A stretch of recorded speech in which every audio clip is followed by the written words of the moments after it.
dog. It's, you can do whatever their body.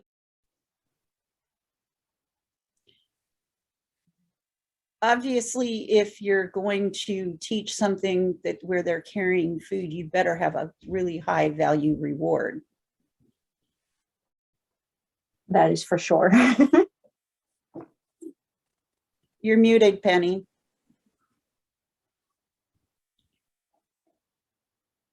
We still can't hear you. All right. Yeah, my phone disconnected and I had to reconnect it, everything. But yeah, so my last dog, whenever my husband would make cookies or something in the kitchen, he would slide one or two in a Ziploc baggie and my last dog would deliver them to me. Cookies, brownies, anything like that. The boys that I have now, like if I drop a miniature candy bar or something on the floor, they'll pick it up and retrieve it to me because they know they don't want it. Haven't tried anything raw and open yet. I tried working with Azul on like carrot sticks, but he doesn't like carrot sticks and doesn't want them in his mouth for nothing. I could eventually get him to do it, but it was hard.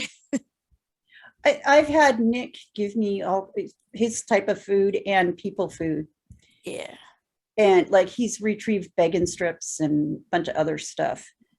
And steak is not retrievable. Yeah, I can't imagine it would be. But you know, it's the garlic bread was. Cam would not retrieve any kind of dog treats or any food that he thought he had permission to pick up. If I said get it, he would get it and it'd be gone. So if it's in a package, no problem. I use a cleanup when I want them to clean the floor.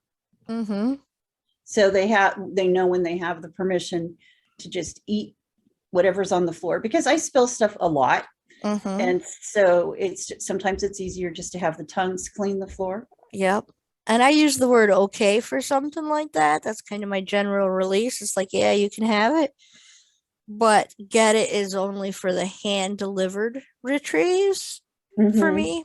And I've tried a couple of times. haven't tried really hard because I better have something, like you said, much, much more valuable in order to trade. And I usually don't. So sometimes I'll just trade back just right. so that he knows that, yeah, you did exactly right. You gave it to me and I gave it back. But for things like socks, which are high value toys to Nick, I have to trade him for I have to at least play with him with the sock a little bit, if nothing else. Right. And I mean, I've done that with toys with Azul. I just haven't bothered to do it with food. I haven't worked with food enough. They're very good at like leaving it, and I can, sit my dinner in my chair and walk away, no problem. And not even like I can even go outside and I know they're not going to touch it. If they're both there, one of them could sneak into it if I was gone a long period of time. But usually Azul wants out the door. Poe's really good about leaving it. I've left I've left pizza on the ottoman, and pizza is one of her favorite things. And I've left that on the ottoman with her in the house and gone outside and over to my sister's house and come back, and she's left it. But Nick, he apparently has a sweet tooth. He tried to eat whipped cream today, and then that was not authorized. Whipped cream is pretty hard to resist. Yes, and then got upset when he was held accountable for trying to eat the unauthorized whipped cream and got mad because he had to go in his bed. Yeah.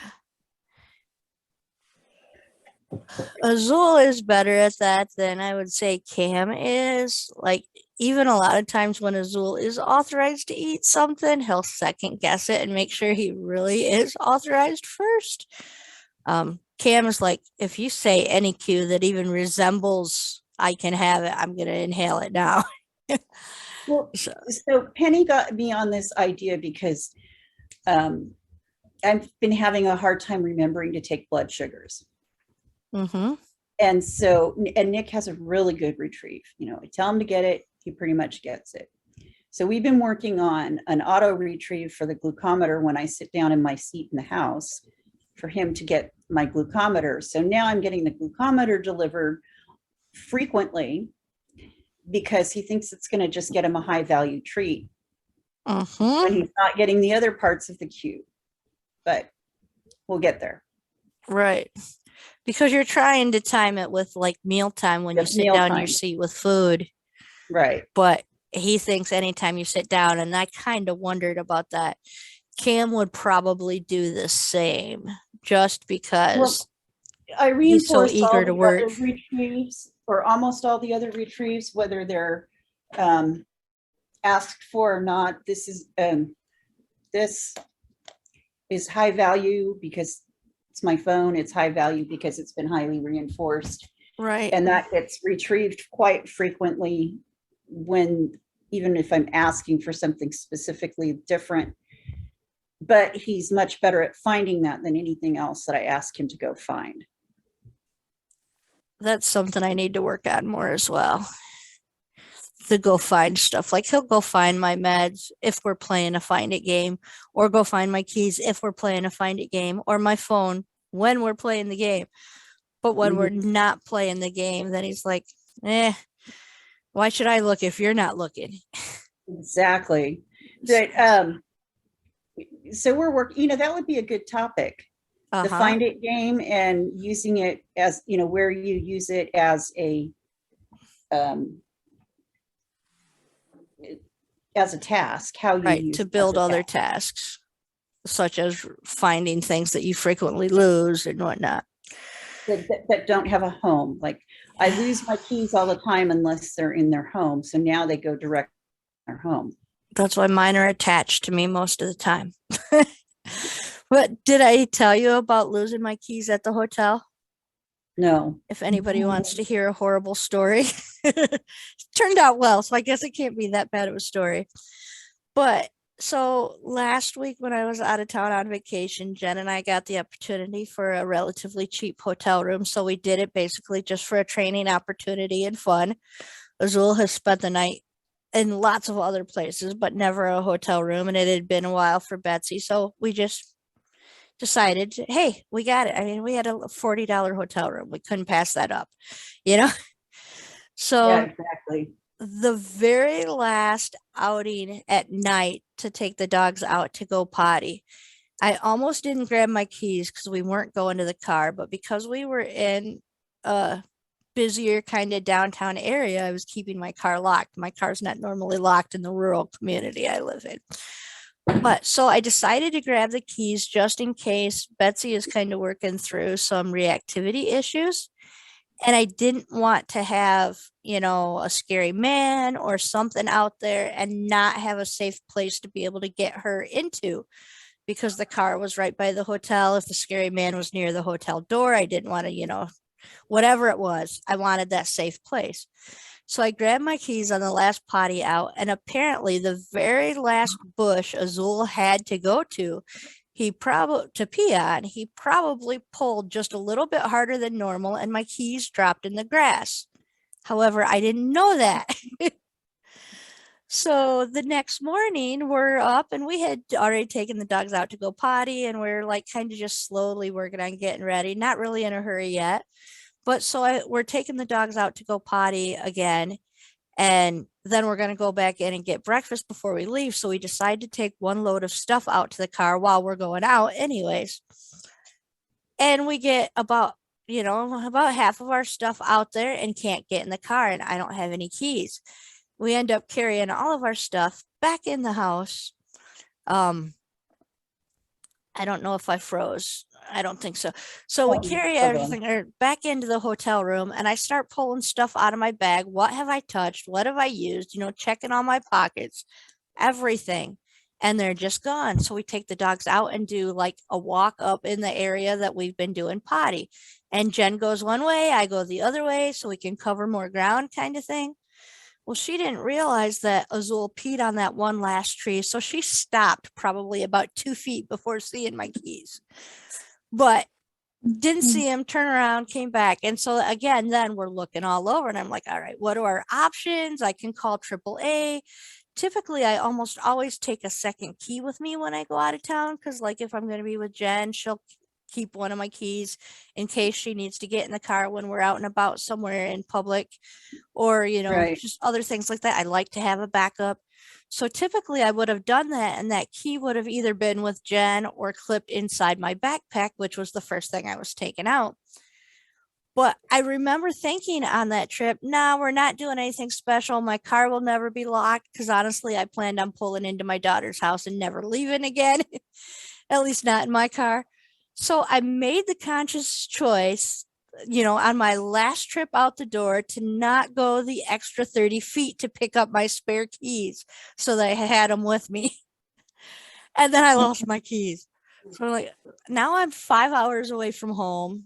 Can't find my keys. I'm checking at the desk. Nobody's turned them in. They are just gone. And Jen had an appointment at that point. We were kind of getting to we had about 15 minutes to leave at this point. Actually, I think we had about 35 still at that point. So I'm like, all right, I'm going to run down and get some breakfast. And I'm just sitting in the hotel room eating my breakfast from the breakfast bar thing and thinking, when was the last time I had them? Because of course we had made multiple trips the night before, in and out, getting stuff out of the car. Like, when was the last trip I had them? Finally figured out, all right, it was on that potty walk. So we go back out to do that potty walk, to walk exactly the same path that we walked on the potty walk. And again, Jen stopped right where she went before. And I'm like, well, Azula went up and smelled that one tree just 5 feet up further ahead and peed on that tree. And so we took, that 2 more steps, and sure enough, there my keys were laying right in the grass.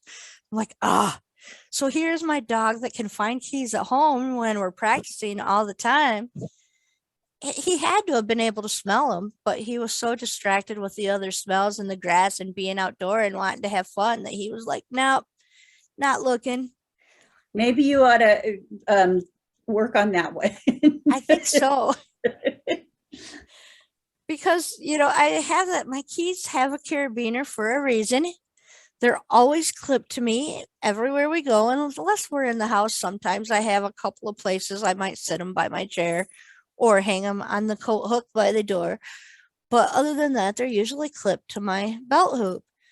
But that clip could break or something while we're out on the hiking trail, and then I'm going to be in trouble. I mean, I'm not that far away. I would typically have my husband bring me my second set if need be, but it would be so much easier if he could do it. And he does pick them up and retrieve them in the store, but I haven't played the Find It games in the store yet.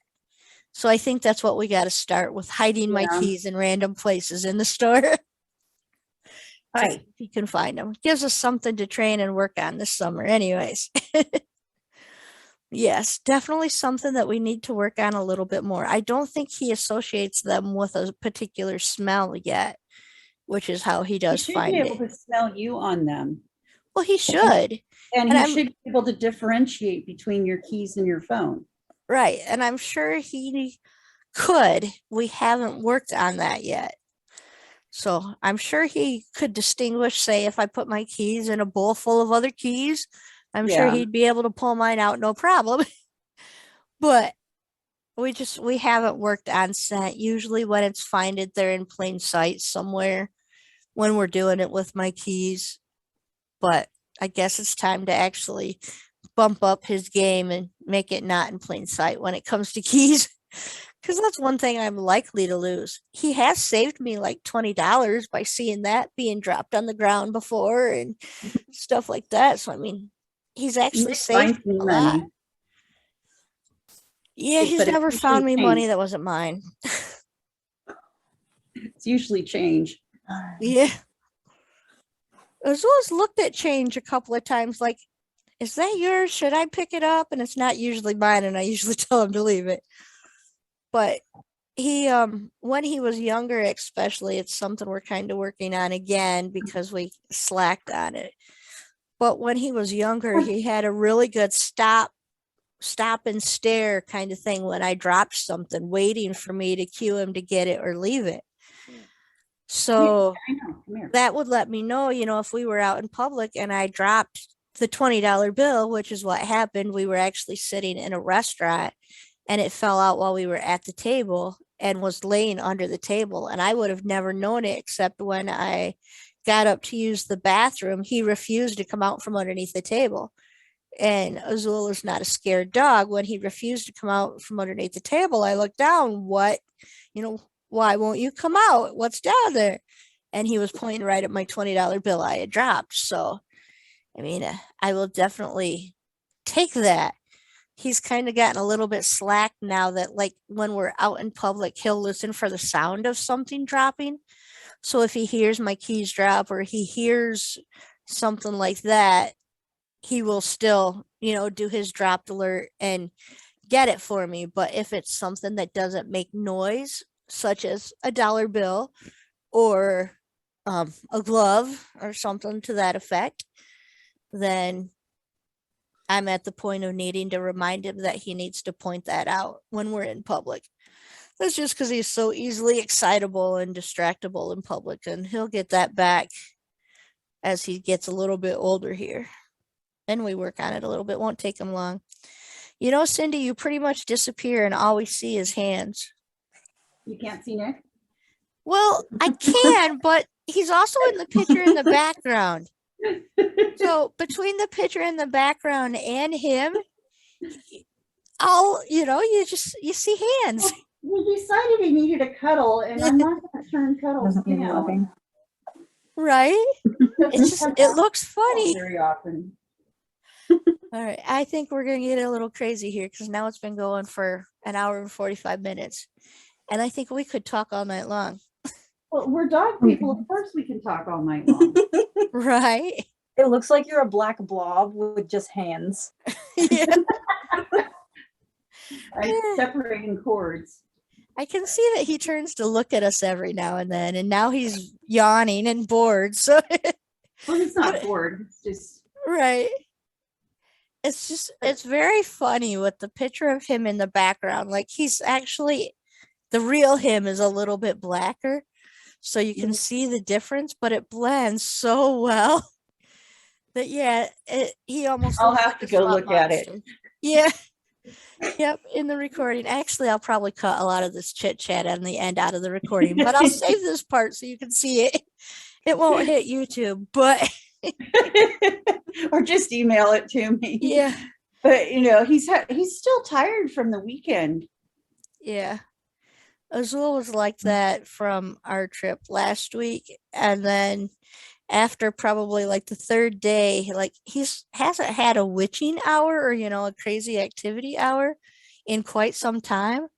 But I think he kind of got more used to our busier schedule while we were on vacation. So for, I don't know, like 4 days in a row, between 5 and 6 o'clock, he's just been a total, do this with me, do something.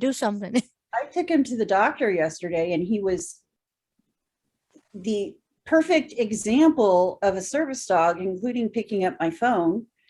And the doctor had to show him, said, oh, well, I'll have him in, regarding my back and my need for surgery. And he said, well, I'll have him in the OR with me and he can help me perform surgery. And then as we're leaving, he had to stop to show one of the other doctors my dog. I'm like, okay, this is much better than the doctor that almost refused to see me because I had my service dog and wanted to know if I had all my paperwork in order. Right. In that case, I just said yes, because if he was worried about it, he could go dig through my chart. Right.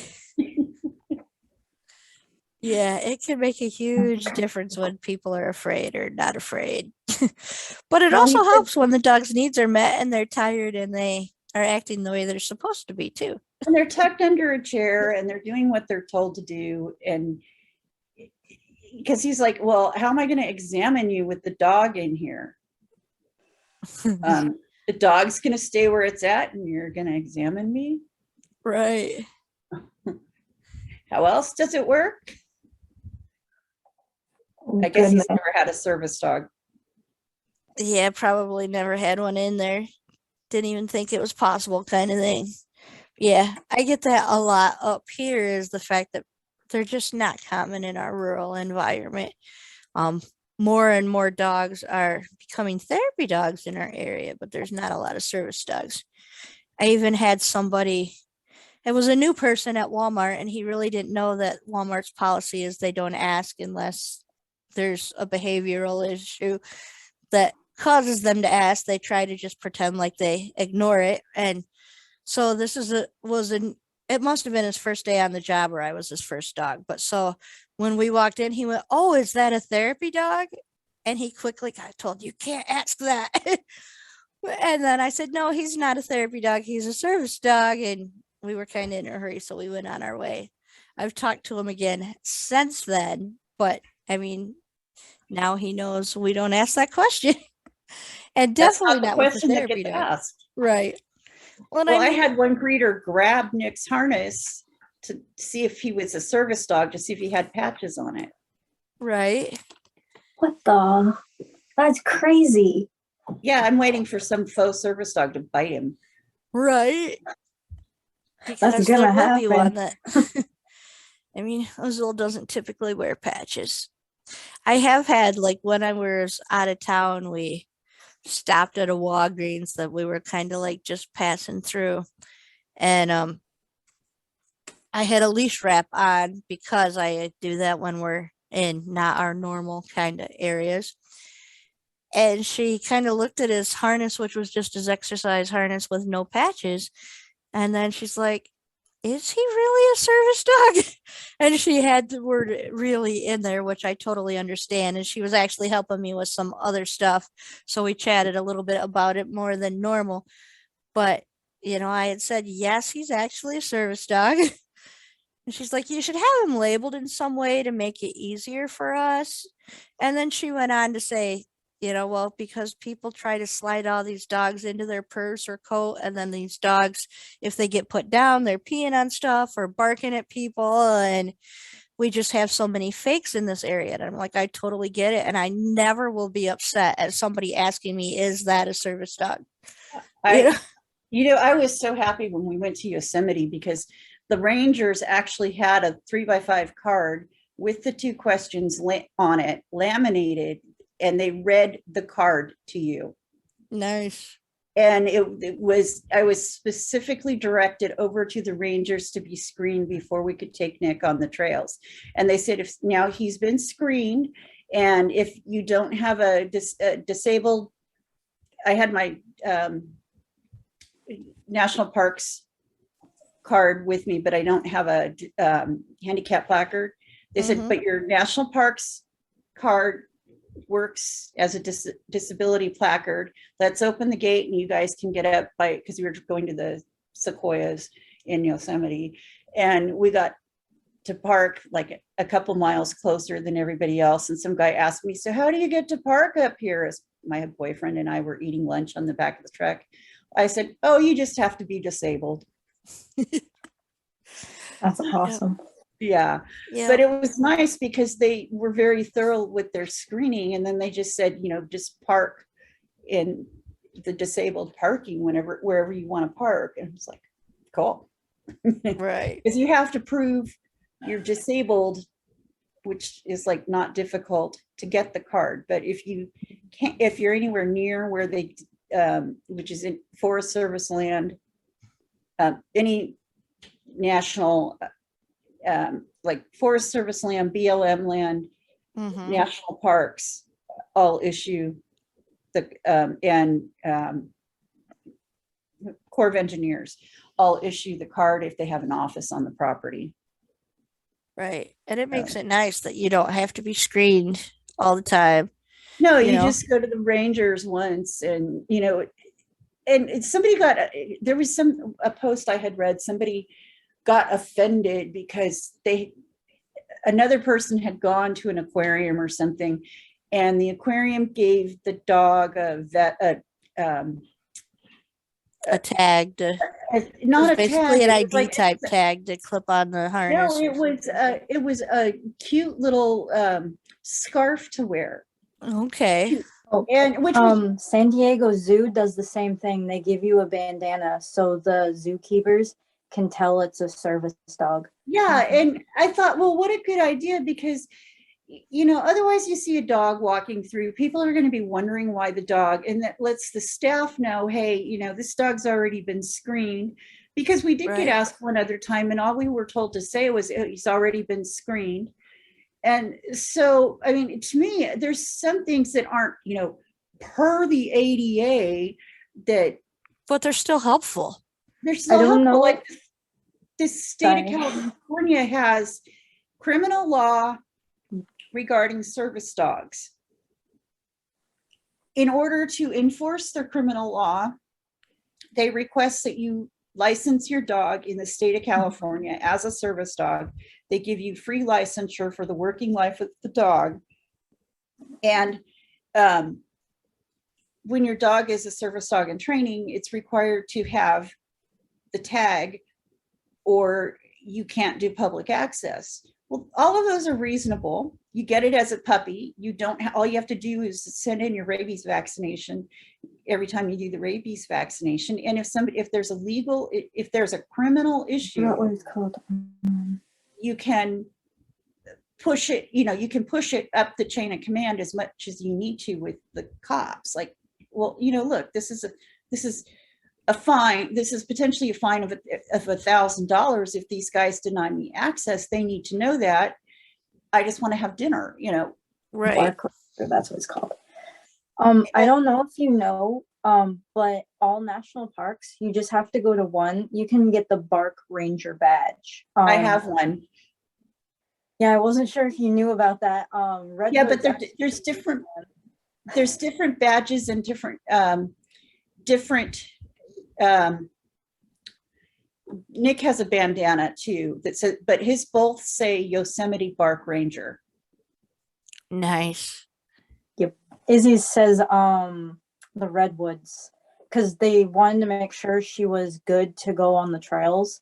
So they did this little test, and then they're like, just wear this on her somewhere someone can see it so you don't get asked questions. And I was like, okay. Well, the Bark Ranger badge is different than screening for a service dog because any dog can get the Bark Ranger. Yeah, but not all the dogs can go on all the trails. Only the No, ones they can't with go the on Bark any of they can't go on any of the trails, and they can't go off the pavement in Yosemite. And but they can still get their Bark Ranger badge. Ashlyn says that Silver Dollar City will ask the 2 questions and then put a pause sticker on their ticket. Yeah. That's awesome. I'm Yeah, I mean, totally I don't- cool with anybody that wants to do stuff like that. If you I have don't have a something that problem works for with your that. staff, by all means, Plus, I'll it's like a gladly little do it. trinket from your adventure there. Exactly. That's how I Right. feel. That's what I feel. But I don't know. People tend I to take stepped offense to it. Yeah, I know a lot of people get mad about it. There was actually one girl that tried to get into the San Diego Zoo. She was in line behind me, and they told her to go to the customer service desk. And so she did, and they gave her where she could go because some areas is off Right. limits to service like dogs. the big cats. Yeah, and they told her that she needed to wear that somewhere on her service dog. And she was like, that's against the ADA. And me and my boyfriend are like, just wear it. Yeah, I mean, Right. It's not like it's saying service dog. It's just a green or red bandana that says San Diego Zoo on it. Literally. Right. And it Yeah. has And the nobody zoo else thing. knows that it's a service dog thing except for staff. Yeah. Like, it's just a bandana. Like, what's wrong? Or- And then, I don't know. She just went off about all of the. Well, you're already saying I'm disabled by walking around with a service dog. Right.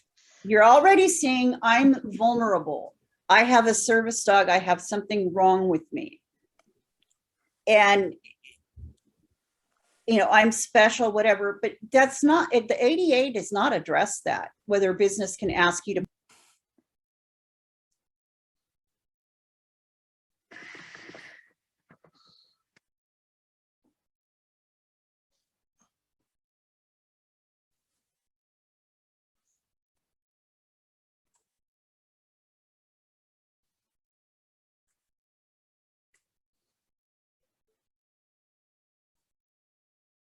Problem. I think it's actually smarter for the businesses we have street fairs here a lot in downtown Clovis. And anytime they do a street fair, they close off the main street and pets are not permitted, but service animals are.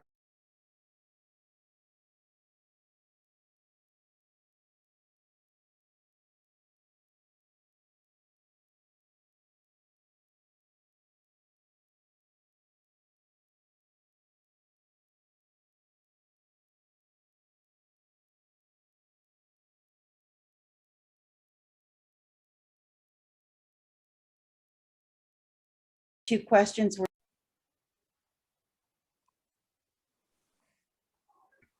Oh goodness. There was someone in a group, they were suggesting to people that this is just a regular dog group I'm in. They're like, bring your dog on a plane, just teach it how to fetch and tell them that your dog fetches stuff for you and that it's a service dog. And I'm like, are you kidding me? What? there's so much more they need to know than besides just fetch. Right. Yeah. I told her it was really rude that she was like suggesting to do that, and she got mad at me and blocked me. But I was like, whatever. That's just not right. Right. I usually put an explanation. Somebody had put a picture of a puppy in a cart at a grocery store in one of my non-service dog groups. And I explained, this is a big problem and why it's a big problem and that you shouldn't do that. And I had the person that did the post didn't get mad, and I had a bunch of people support me on it. So, but some groups are better than others about it, but Right. Oh, yeah. And it's not going to stop. I mean, the people that work at all the stores know their hands are tied when it comes to asking questions, and they know they can't kick out fakes because corporates won't let them address the issue. So then why should they not joke about other fakes or also decide that it's okay for them to fake a service dog when they know the store's not going to do anything about it? Yeah, I mean, I'm not saying it's right, and I agree they should not be doing, all the what jokes needs and to all the happen, I hate to have this happen and say what needs to happen, but really it's not going to stop until somebody's pet that goes into Walmart attacks a service dog and handler, and Walmart loses the lawsuit.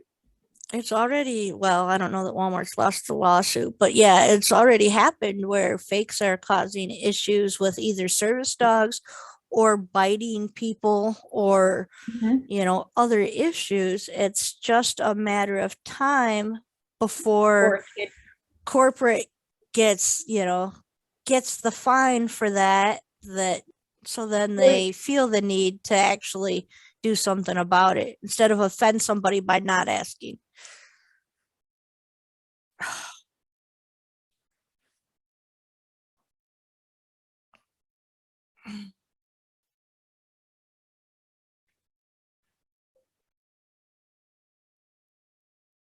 emotional support pet that was a pit bull mix, some kind of bully dog, and little girl wasn't being watched as closely as she should have been, asked to pat the dog ate her face.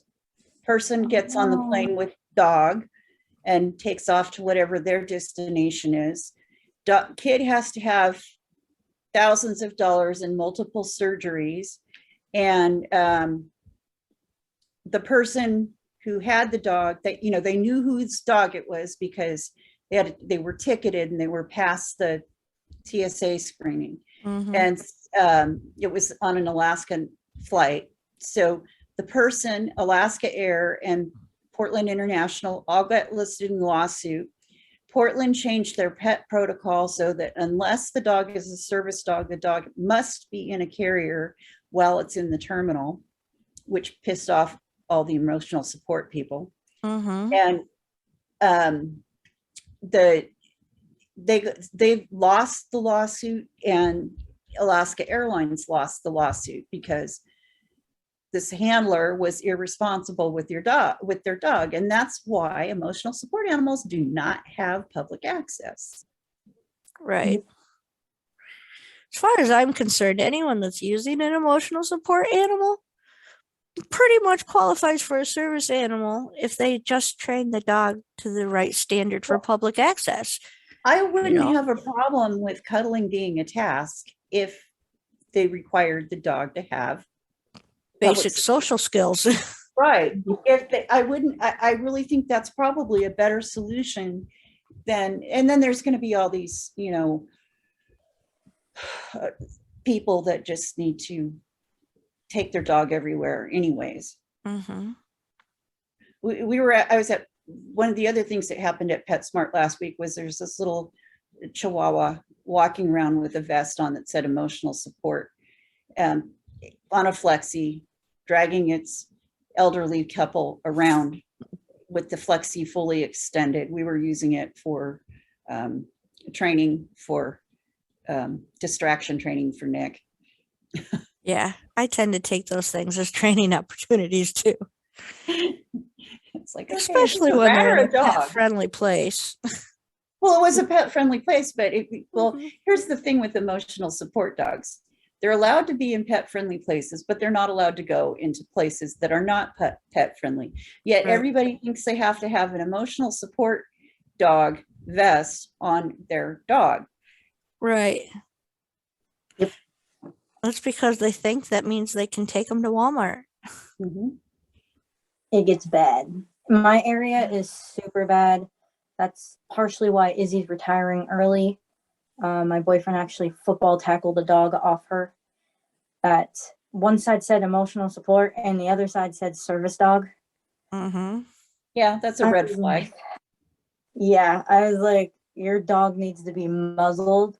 Because the girl, she like admitted the dog doesn't like other dogs.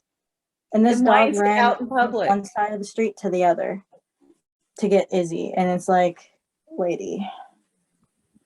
That's why there's leashes. There's a leash law. That's why I have metal rings in my leash. Oh, the leash was still on the dog. Like, Oh, yeah, but I have just metal rings so hard. in my leash, so I can beat the crap out of the other dog. if you have to. If I have to. I've had to. I don't know what I did. I picked up a rock and I hit the dog to make it let go of Izzy. And then my boyfriend just, bam, football tackled it. He's like, it's not going to let go. Poe wouldn't get on the other side of me, and I'm trying to beat this dog off of her, and she wouldn't move out of the way because, and I was trying to pull her away. Oh, no. But she's, you know, being a livestock guardian, she didn't want to, she felt her job was to protect me.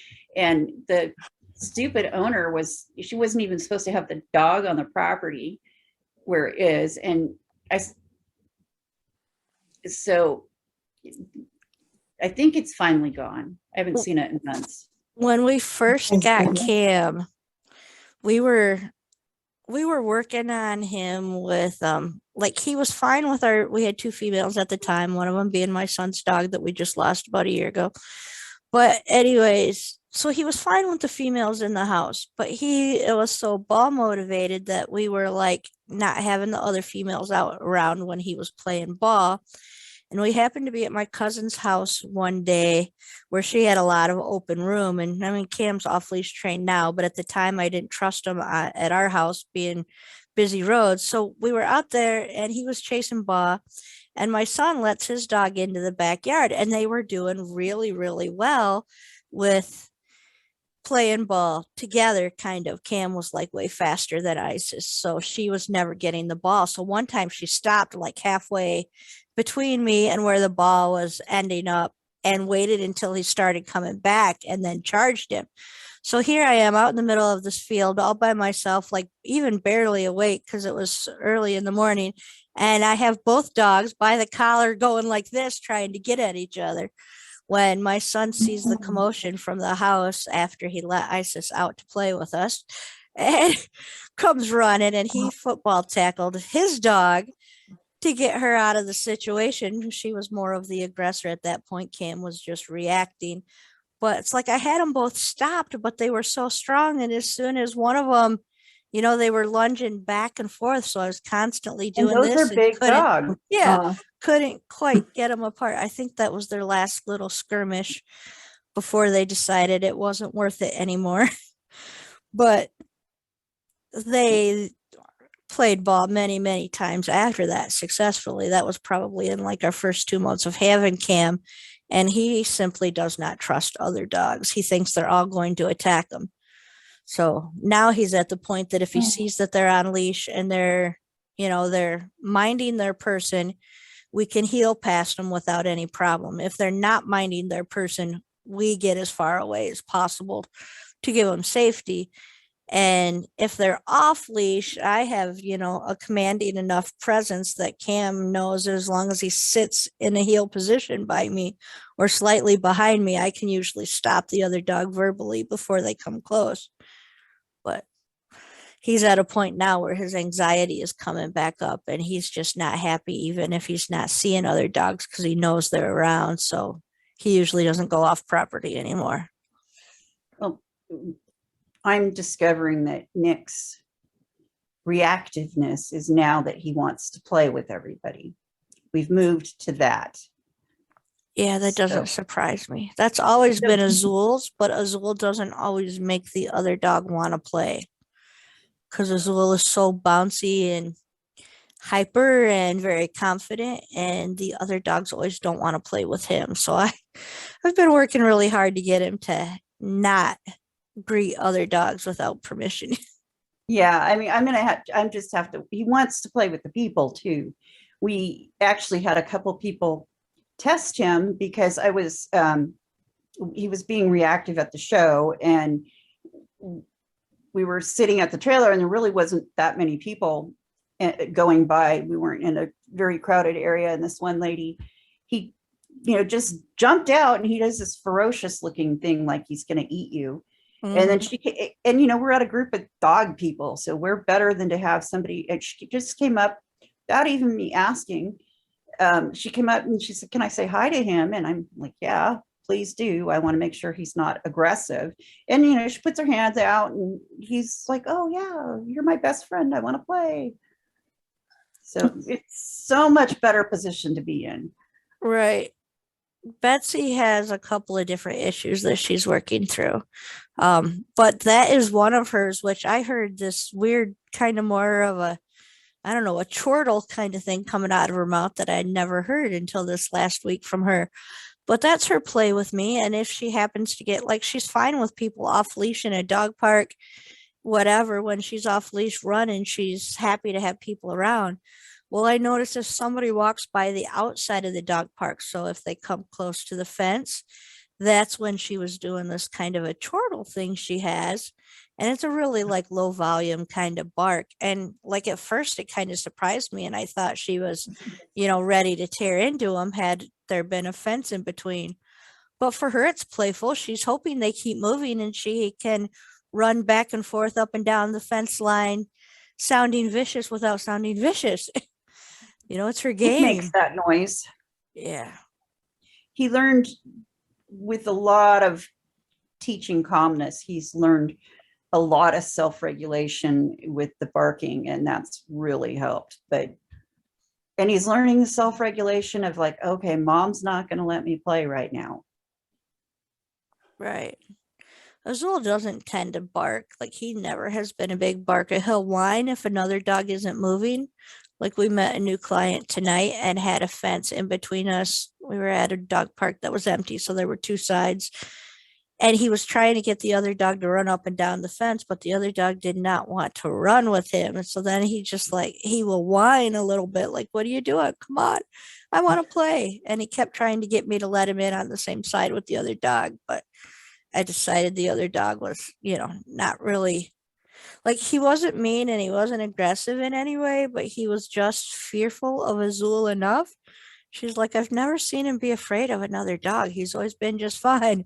Like, nope, that's just Azul. He's And so that's okay. overly confident. And that's okay because Huskies tend to have some different behaviors and some other. They tend to stare a little bit more, like border collies.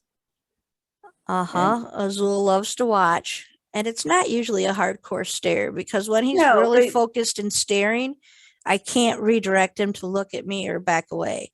But like border collies will stare and Right. it's a very intense, they're like looking into your soul. Yeah. Azul will kind of do that, but 95% of the time I can redirect it and get him, to take a break. Look at me, look at that bird, look at anything else for a minute and go back to it. Versus when he really is fixated, he can't take his eyes off of it. But yeah, he tends to watch a lot more, which does make dogs more nervous. And if he watches and that doesn't happen, then he gets the bouncies. If Mhm. watching doesn't give me permission to go say hi, let me bounce in your face and see if that works. So he's got his friends that he plays pretty rough with and runs freely. But other than that, he's not meeting a whole lot of new dogs at this point. But Nick's not meeting a whole lot of new dogs, but he's got his friends in class that he doesn't get to go play with. But I'm confident that if we were to go someplace where he could be off leash with his girlfriends, he would be fine with it. Right.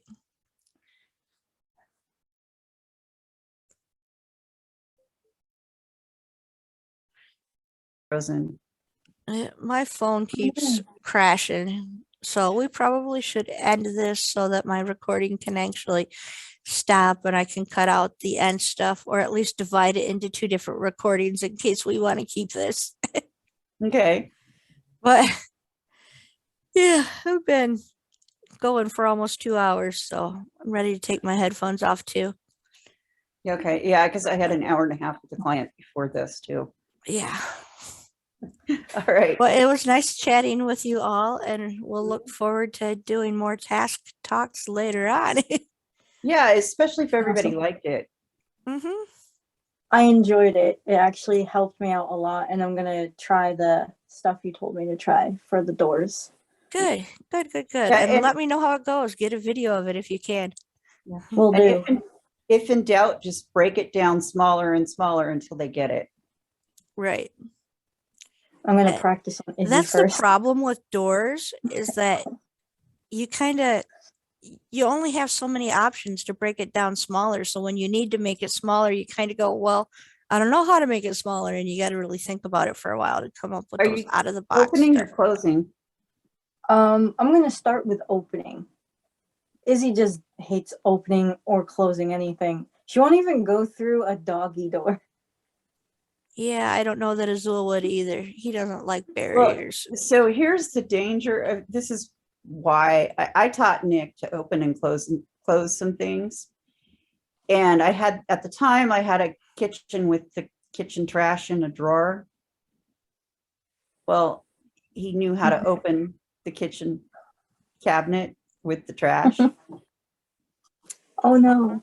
And so I ended up having to put the solution was fairly simple. I put a baby lock on the trash, Right. but then I couldn't ask him to put something in the trash, which was what the whole purpose Of teaching it was, teaching right. him that was.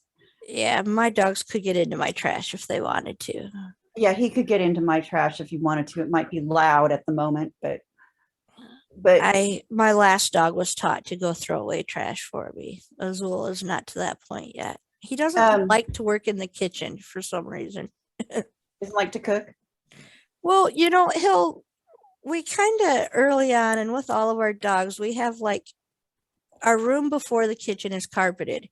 So we do Mhm. like that threshold kind of training, and they know they stay on the carpet unless they're being called out into the kitchen or something. So if we drop something, he'll run out and get it and hand it to us and then run back into the living room, which the treats are usually sitting right there by the threshold too. So that's where he gets reinforced is for being in the living room. But so even like I noticed today, we came home from our adventures and then I stuck Azul in the house and I had to take the trash can out to the road. So I grabbed Cam knowing that he needed to go potty. And when I came back in, I tried to give Azul a reward that I had in my pocket left from our outing as a thank you for staying in the house. And he even wouldn't come into the kitchen to get the food because it was in the kitchen. He laid down right at the threshold and waited for me to bring it to him. So he's just we've never really pushed the tasks in the kitchen with him, other than when we drop something on accident and then he runs out, retrieves it, and runs right back. Well, Nick wants to help with dishes in a way that's not helpful. Yeah. Yeah, So Azul doesn't care to do dishes. Neither one of my boys do. he'll close cabinet doors and drawers.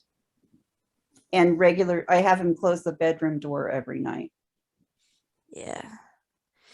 I haven't worked on that with the dogs yet. Azul a little bit on opening the bedroom door, but he's like, he loves his tug toys, but he doesn't like it when they're on the door. I don't think he likes the sound the door makes when it closes. Well, I'm trying to decide if I want to teach him to close the bedroom door with the tug toy, because I don't want him to open it and go back there when I'm not back there, because there's too much noise and he starts barking. Is it easy for him to open? Like, is it one of the lever handles that are easy The to lever open? handle, and Yeah. I have a tug toy on it right now, but I think that's going to go in the laundry basket and teach him how to tug that. Yeah. We don't have the level or levels. And I just said it, my brain's losing it. It's too late. But yeah, we have just regular twist doorknobs. So if we latch the door, they can't really open it. They probably could figure it out. There's a way to teach him that, and I don't Mhm. remember what it is, but I there just is a haven't way. bothered. Cam knows that, like, if it's a door that opens in, he knows how to hit it near the handle to be able to push it open if it's latched. But if it, opens out, he can't twist the knob and pull on the rope at the same time. So Well, it really surprises me that this apartment complex has lever doors, because it was built in 92 and there's other things that are not ADA compliant with the current standards. right. So, All right, we gotta go. all right. So it's nice chatting with you. Talk to you all Night. again soon. Good night. Bye. Bye, Ashlyn, Good too. night. Good night.